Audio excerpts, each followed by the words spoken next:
Hi Lekhana.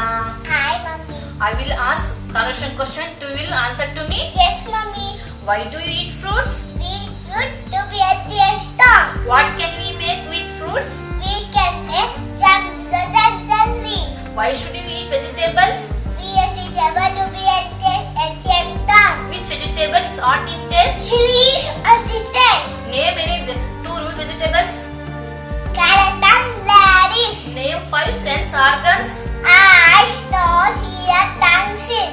How many eyes do you have? I have 2 eyes. How many fingers do you have on each hand? I have 5 fingers on each hand. What do you do with your nose?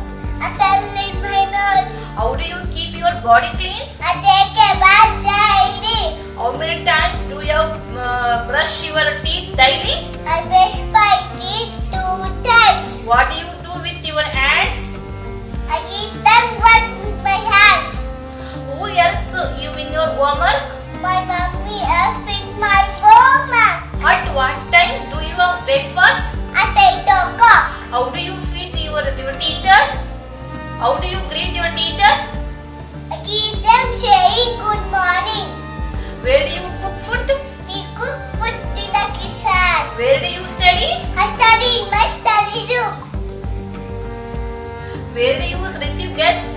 We meet together in the living room. Where do you sleep? I sleep in my bedroom. What types of